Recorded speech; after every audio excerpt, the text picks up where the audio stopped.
नमस्कार। धारा क्लासेस में आप सभी बच्चों का स्वागत है। बच्चों, आज हम पढ़ेंगे सूर्यकांत त्रिपाठी निराला जी का जीवन परिचय। तो आइए शुरू करते हैं। महाकवि सूर्यकांत त्रिपाठी निराला का जन्म 1897 में बंगाल के महिषादल राज्य के मेदिनी जिले में हुआ था। इनके पिता का नाम पंडित राम सहाय त्रिपाठी था। बालक सूर्यकांत के सिर से माता पिता की छाया अल्प आयु में ही उठ गई थी। इनकी प्रारंभिक शिक्षा राज्य के ही विद्यालय में हुई। बचपन से ही ये कुश्ती, घुड़सवारी इन सब खेलों में अत्यधिक रुचि रखते थे। कुछ समय पश्चात इनके पिता की भी मृत्यु हो गई और इनकी शिक्षा बीच में ही छूट गई।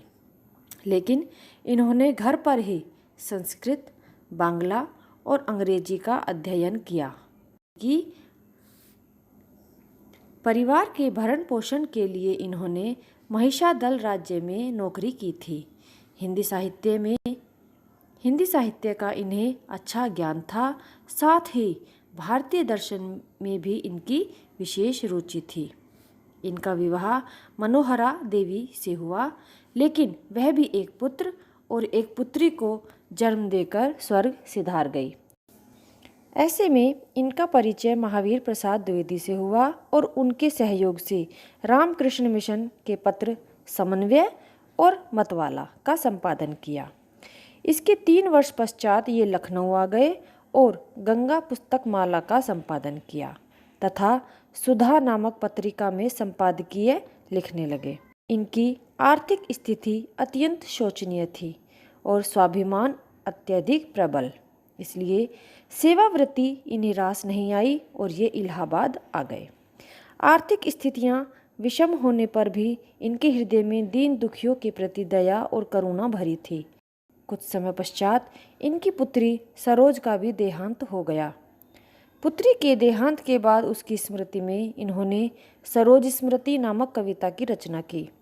निराला जी स्वाभिमानी तथा स्पष्टवादी थे। ये स्वामी रामकृष्ण परमहंस तथा विवेकानंद के व्यक्तित्व से बहुत अधिक प्रभावित थे। इस प्रकार दुख और कष्टपूर्ण जीवन के बीच काव्य साधना करते हुए इस महान साहित्यकार का सन 1961 में निधन हो गया। कृतियाँ। निराला जी बहुमुखी प्रतिभा संपन्न साहित्यकार थे।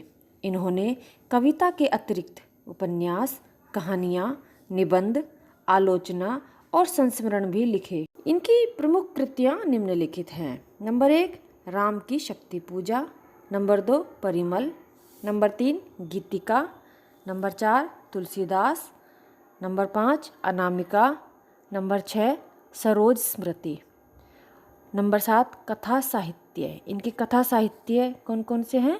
अपरा, अलका, प्रभावती, निरुपमा, चोटी की पकड़, काले कारनामे, चमेली, लिली, सखी, सुकुल की बीवी, चतुरी चमार।